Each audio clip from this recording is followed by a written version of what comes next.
Orang lain mencari makanan di hutan memikirkan tentang makanan. Sedangkan dua orang ini sudah menikmati kebebasan makanan laut. Ada udang sungai liar yang tak kunjung habis dimakan. Ada juga kerang segar dan montok. Tentu saja, ikan juga tak ketinggalan. Baik itu ikan dikukus dalam bambu maupun dipanggang di atas batu. Semuanya bisa membuat Anda merasakannya.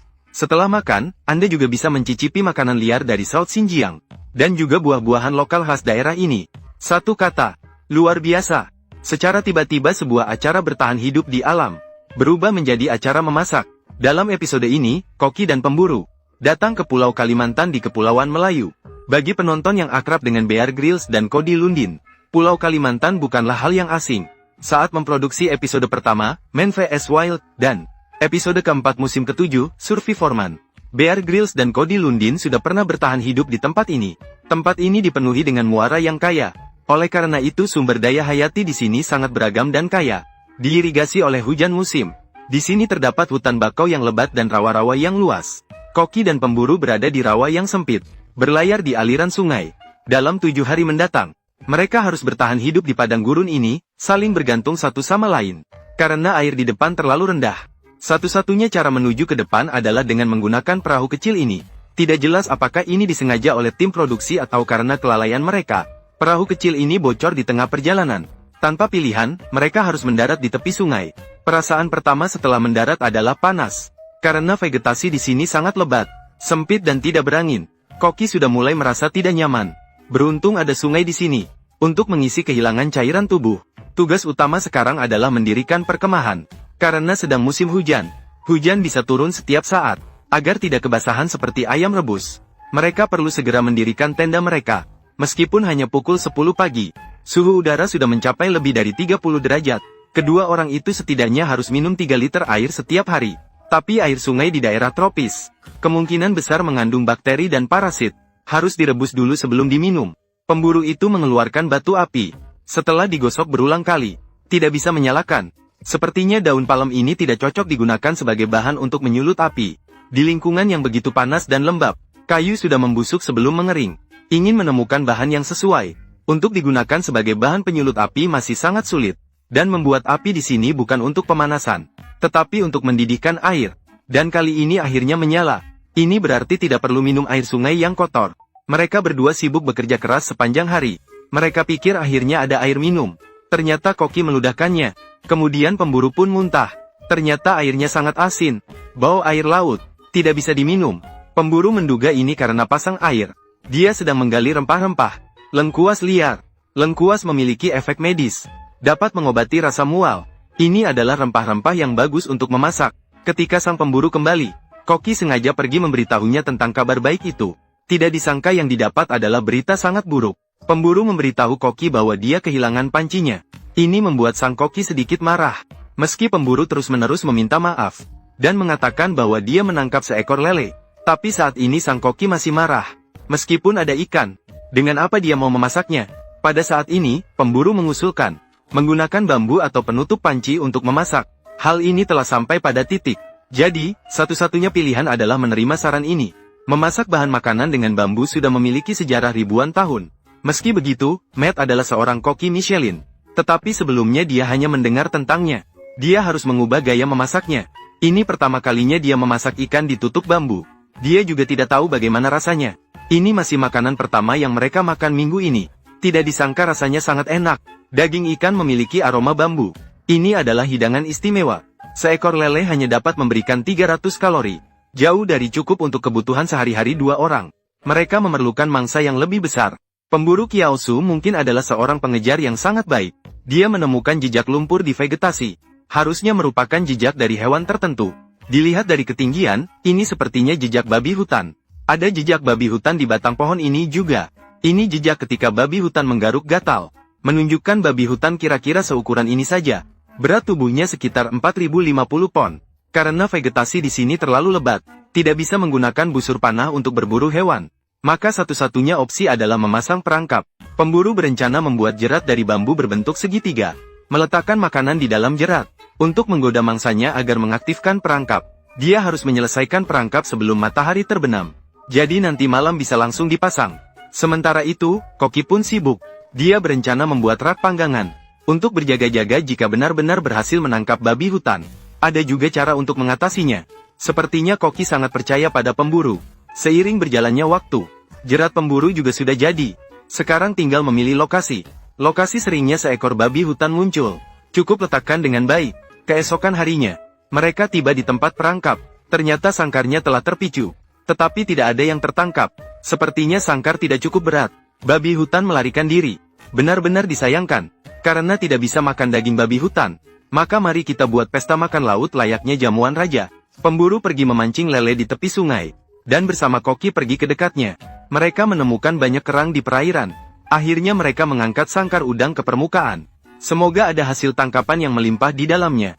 Ketika membuka sangkarnya, hasilnya melebihi ekspektasi. Di dalamnya ada seekor kepiting besar, dan beberapa puluh ekor udang sungai.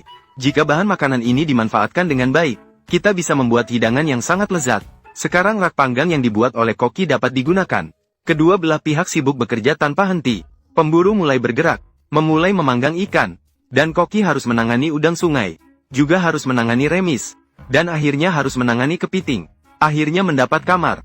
Semuanya sedang mempersiapkan pesta makan besar ini. Meskipun lingkungannya sederhana di tempat ini, tidak ada peralatan modern, tapi itu tidak berarti tidak bisa membuat hidangan lezat yang melimpah. Setelah sibuk selama lebih dari 1 jam, akhirnya hidangan besar ini selesai. Satu-satunya penyesalan mungkin adalah tidak menikmati daging babi hutan lokal. Tapi jika ada hidangan laut yang melimpah seperti ini, itu juga pilihan yang bagus. Hidangan laut lebih lezat daripada daging babi hutan. Setelah makan besar ini selesai, perjalanan 2 orang pun berakhir di sini.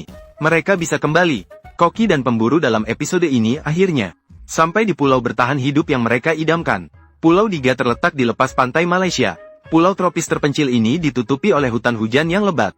Pakar pengumpulan, Matt, bisa masuk, mencari bagian dalam pohon palem yang bisa dimakan di dalam hutan, atau beberapa buah-buahan khas. Hunter Su kemudian bisa menangkap berbagai jenis ikan di laut. Ada ikan pari, tuna, serta beberapa jenis kerang atau udang, kerang emas atau bisa dikatakan sumber daya sangat melimpah. Koki bahkan mengancam, jika tidak bisa membuat perjamuan layak raja, maka tidak akan kembali pulang. Turun dari kapal berarti tantangan resmi dimulai untuk kedua orang tersebut. Langkah pertama untuk bertahan hidup di alam liar adalah mencari sumber air tawar. Itu sangat penting. Sedangkan yang paling mungkin ditemukan, tubuh memerlukan. Tempat sumber air tawar berada di pedalaman. Tanpa peta dan kompas, kedua orang hanya bisa mengandalkan keterampilan pemburu. Keterampilan bertahan hidup di alam liar untuk mencari sumber air dimulai.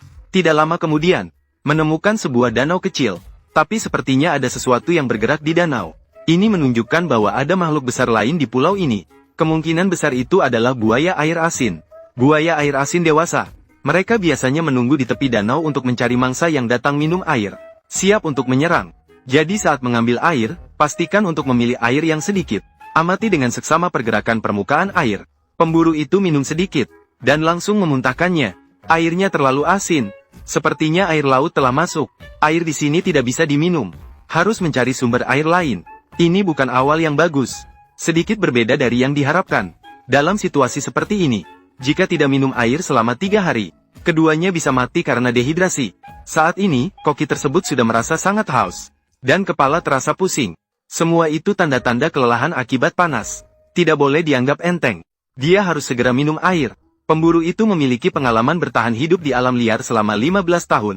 Dia tahu di mana mencari air dalam keadaan darurat. Ini adalah tanaman menjalar. Di dalamnya terdapat sedikit air. Meskipun jumlahnya tidak banyak, tetapi dapat diminum dengan aman.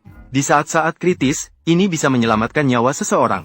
Setelah mengisi kembali air, kedua orang itu melanjutkan perjalanan mencari sumber air. Kedua orang pergi ke hutan belantara. Mereka hampir berjalan 2 kilometer. Akhirnya mereka menemukan sumber air. Meskipun terlihat airnya agak keruh, namun ini adalah sumber air tawar. Cukup direbus, maka bisa diminum dengan aman. Setelah menyelesaikan masalah air minum, mereka juga akan mulai mencari makanan. Di sepanjang pantai terdapat kepiting kelapa, tapi ukurannya tidak terlalu besar. Tidak tahu seberapa banyak daging di dalamnya. Dalam waktu singkat, mereka mengumpulkan keranjang penuh. Sepertinya cukup untuk makan.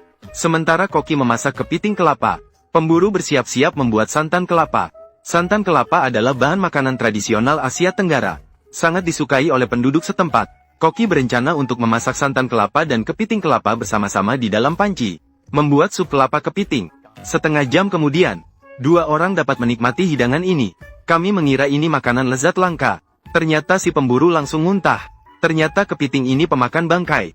Mereka makan buah atau ikan yang membusuk. Bahkan hidup dari kotoran. Karena Koki tidak membersihkan ususnya. Sehingga rasanya pahit. Sangat menjijikan. Sulit ditelan. Sepertinya akan lapar lagi hari ini. Tak disangka Chef Michelin juga bisa gagal. Hanya bertahan dengan sedikit kelapa selama 2 hari. Waktunya sudah hari ketiga. Kekosongan makanan. Mendorong si pemburu untuk memikirkan opsi lain. Dia melihat ke pulau lain. Merasa tidak boleh tinggal di sini lagi. Berdasarkan pengalaman si pemburu. Di depan, air laut yang lebih gelap. Pasti ada sumber daya yang melimpah. Dia merasa mereka harus membuat rakit. Rakit berlayar ke pulau seberang. Saat itu, Koki hanya bisa percaya pada penilaian pemburu. Mereka berdua mengumpulkan bahan untuk membuat rakit. Baik itu tas kulit ular maupun jaring ikan. Asalkan bisa digunakan. Mereka tidak melewatkan apapun. Setelah 4 jam bekerja. Setelah mengikat beberapa puluh meter batang bambu. Rakit mulai terbentuk. Namun saat ini risiko berlayar sangat besar. Mereka berencana berlayar esok hari. Keesokan harinya, mereka berdua berlayar dengan rakit menuju tanah makanan. Setelah perjalanan susah payah setengah hari, akhirnya mereka tiba di pulau. Namun hal ini membuat mereka terkejut. Sebuah pulau terpencil. Inilah pulau terpencil. Tidak ada apa-apa. Ini berarti mereka tidak bisa berkemah di sini. Tapi bagaimanapun juga, mereka harus tenang. Pemburu berencana untuk pergi memancing. Dia membuat slingshot Hawaii. Dengan harapan dapat membantu dia menangkap ikan. Wilayah muara pasir melindungi karang dari abrasi air laut. Oleh karena itu, sedimen di sini lebih sedikit. Kualitas air lebih jernih. Jumlah ikan juga lebih banyak. Target pemburu adalah ikan kerapu. Ikan ini sering ditemukan di daerah karang di sini. Dan sangat mudah ditangkap. Cho Sin Fang menunggu kesempatan yang tepat. Dia menusuk dengan lembing ikan. Akhirnya dia berhasil mendapatkan sesuatu. Dia berhasil menangkap seekor ikan kerapu. Sangat cantik. Sementara itu, Matt, sang ahli pengumpul, tampil di pantai. Salah satu sumber daya paling kaya di pulau ini adalah rumput laut. Benda ini sangat cantik. Ini adalah jenis rumput laut yang disebut rumpai laut kuda. Juga dikenal sebagai telur ikan hijau. Meskipun tidak menemukan makanan lain, hanya makan ini sudah cukup. Itu sudah cukup untuk bertahan sementara untuk keduanya. Karena mereka kaya akan berbagai nutrisi dan zat besi. Saat dimakan, langsung meledak di mulut. Rasanya seperti makan telur ikan. Ini adalah bahan makanan yang sangat mahal. Dan di sisi pemburu, dia menemukan sesuatu lagi. Dia berhasil menangkap udang lobster besar. Sepertinya hasilnya sangat melimpah. Seekor kerapu. Ditambah 1 udang lobster dengan telur sendiri. Sepertinya tempat ini adalah pilihan yang tepat. 4 hari telah berlalu. Akhirnya sang pemburu dan Koki memiliki makanan yang layak. Tugas memasak selanjutnya diserahkan ke Koki bintang Michelin ini. Waktu memasak makanan laut tidak perlu terlalu lama. 10 hingga 15 menit sudah cukup. Saat mendidih, aromanya sangat harum. Terlihat sangat lezat. Dagingnya sangat lembut dan segar. Setiap suap terasa membawa kebahagiaan. Akhirnya beberapa hari ini tidak sia-sia. Semua ini sangatlah layak. Keesokan harinya, karena masalah kekurangan air tawar, mereka perlu kembali ke pulau sebelumnya. Berencana menangkap beberapa jenis ikan lagi di perjalanan pulang. Namun tidak menemukan apa-apa. Sepertinya kali ini tidak beruntung. Setelah kembali ke Pulau Diga, harus memikirkan masalah makanan lagi. Makan besar. Sekarang tidak tertarik dengan kelapa dan kepiting. Sepertinya harus mencari bahan makanan baru lagi. Koki menemukan kelapa duri di hutan. Daging buahnya bisa dimakan. Rasanya seperti kacang. Dan bahan makanan ini mahal. Hanya digunakan dalam kesempatan khusus saja. Karena malam ini adalah bulan purnama. Beberapa ikan akan berenang ke kolam dengan arus air pasang. Bila beruntung, bisa menangkap beberapa mangsa. Mereka mencari di tepi pantai untuk sementara. Akhirnya menemukan sesuatu. Ini adalah ikan pari. Harus berhati-hati saat menangkapnya. Karena ekor ikan pari berduri dan beracun. Perjalanan ini patut dilakukan. Santan dicampur dengan rempah lokal. Kemudian direbus bersama dengan ikan pari. Sehingga menjadi sup santan ikan pari yang lezat. Saat hendak pergi, Anda dapat menikmati sup ikan pari yang begitu lezat.